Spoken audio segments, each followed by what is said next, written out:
Hey YouTube, Facebook, and whoever else may see this. I did a recording earlier, but for some odd reason I lost it, so I got to do it again. I heard saw somebody posting junk removal group about impressions in the junk removal industry are down 50% nationwide, thus everybody's slow.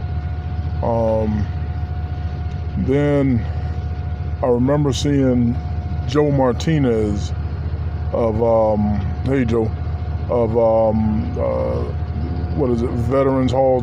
Hall Junk, and I didn't see him, but I talked to him on the phone, and he was telling me, he said this is the time now, at the beginning of the pandemic. I'm sorry, I just got through unloading. At the beginning of the pandemic,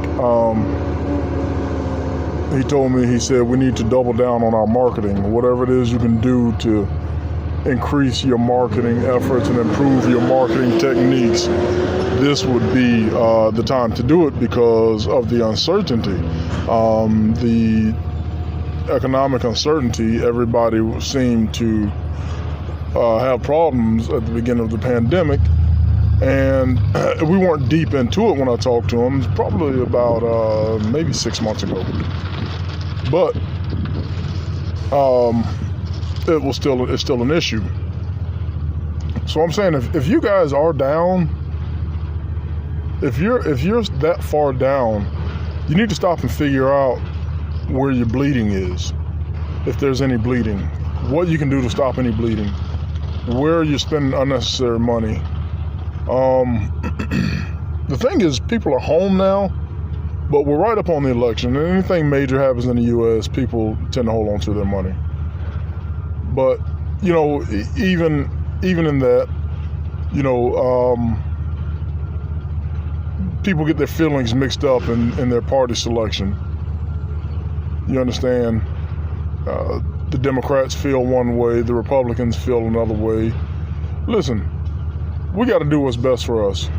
You know, the Democrats are saying this about the Republicans are saying this about the Democrats, and it seems like it's like two parents fighting and the child is being neglected. You know, guys, don't let this show put you in a place to where you're neglecting your business, where you're neglecting your family, where you're neglecting yourself. Because push come to shove, there's still business out there. We just have to find more creative ways of getting that business. You know, you have to adapt. You can't run your business the way you did in 2015. You can't run your business in 2021 the way you ran it in 2020. You gotta always hope for the best and prepare for the worst. You have to, from what I see, we have to be able to make vertical and lateral moves at this time. Vertical moves may not be as high, and when I say vertical moves, I'm just talking about new customer acquisition. And when I'm talking about vertical moves, what other service can you provide that's not going to cost you a whole lot of money, create a whole lot of overhead? Can you get into resale and do it effectively? You know, what did you stop doing that got you to the point that you are now, that you can go back and do again? You know, you just have to sit down and analyze everything. And like I say, for God's sake, guys, don't start winging it, and find where the bleeding is and stop the bleeding. And you should be able to move forward from there. All right, this is Dennis with Miles & Son Services Junk Removal.